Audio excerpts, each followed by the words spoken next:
আজি আপোনালোকৰ মাজলৈ নতুন এটা ভিডিঅ' লৈ আহিছোঁ। আশা কৰোঁ ভিডিঅ'টো সম্পূৰ্ণকৈ চাব আৰু চাই ভাল লাগিলে লাইক কমেণ্ট এটা কৰিব। মই আছোঁ এতিয়া ঢকুৱাখানা আৰু মোৰ মানুহজনৰ ঘৰ হৈছে ঢকুৱাখানা আৰু এতিয়া আমি গৈ আছোঁ ঢকুৱাখানা টাউনলৈ। অলপমান কাম এটা আছিলে, মই গৈ আছোঁ আৰু পাছফালে শাহু মা আৰু বেটা পিছে টোপনিয়ে গ'ল। হাজবেণ্ডে ৰাস্তাত কিবা এটা কাম আছিলে সেইকাৰণে নামি গ'ল অকণমান, বেটা তাৰপিছত টোপনিয়ে গ'ল। আৰু এয়া পালোঁ আমি ঢকুৱাখানা। এইখন ঢকুৱাখানাৰ মানে পাওঁতে এইখন দলং, নদীখনৰ নামটো পিছে মই পাহৰিলোঁ। আৰু চাই লওক আপোনালোকে কোনে কোনে ঢকুৱাখানা দেখি পোৱা নাই, মোৰ ভিডিঅ'টোতে চাই লওক। ময়ো আগতে দেখা নাই, বিয়াৰ পাছত এতিয়া বাৰু দেখিলোঁ আপাৰ আচামটো। মোৰ নিচিনাকৈ যোনে যোনে আগতে দেখা নাই মোৰ ভিডিঅ'টোতে চাই লওক। আৰু এতিয়া গৈ আছোঁ।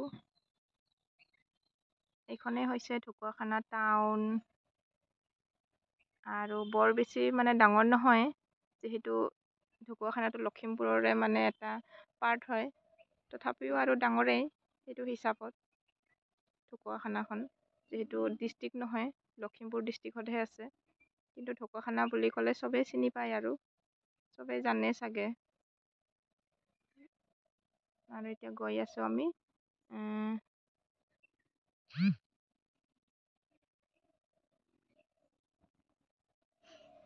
পিছে যিটো কামত আহিছিলোঁ সেইটো কামটো বাৰু নহ'ল, দেৰি হ'ল। আমি আহিলোঁ এতিয়া পোষ্ট অফিচত কিবা এটা কামত। এইফালে বেটাক দাঙি লৈ গৈ আছে মানুহজনে। আৰু যিটো কামত আহিছিলোঁ কামটো নহ'ল, 2টা বজাত বোলে বন্ধই কৰে। আগতেতো আমি গম নাপাওঁ, 4টালৈকে থাকে বুলি ভাবিছিলোঁ, কিন্তু এনেই অহা হ'ল আৰু যিহেতু কামটো নহ'ল, সেই বজাৰ কেইটামানকে কৰোঁ বুলি মানে এতিয়া বজাৰ কৰি আছোঁ অলপ চলপ। যিহেতু মই অহা বেছি দিন হোৱা নাই, 2দিনমান হৈছেহে, সেয়ে কিবা কিবি মানে প্ৰয়োজনীয় বস্তু আছে, সেইকাৰণে লৈ লওঁ বুলি এতিয়া মানে বজাৰ কেইটামানকে কৰিব লগা, বজাৰ কৰি আছোঁ। এইফালে এইটো এটা পইচা ভৰোৱা টেকেলি এটা লৈ ল'লোঁ, খুচুৰা পইচা থ'বলৈ। আৰু মই ৰখি আছোঁ, মানুহজনীয়ে পইচা মানে ঘূৰাই দি আছে। এইফালে এতিয়া হ'ল বজাৰ কৰি, আইচক্ৰীম এটাকে খাই গৈ আছোঁ বেটা আৰু মই।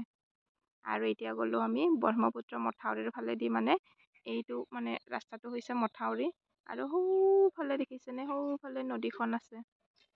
আৰু অলপমান ইয়াতে ৰখি কিনি ঘৰলৈ গুচি যাম। আজিৰ ভিডিঅ'টো ইমানেই, বাই বাই। আৰু ভিডিঅ'টো চাই ভাল লাগিলে লাইক কমেণ্ট এটা কৰিব।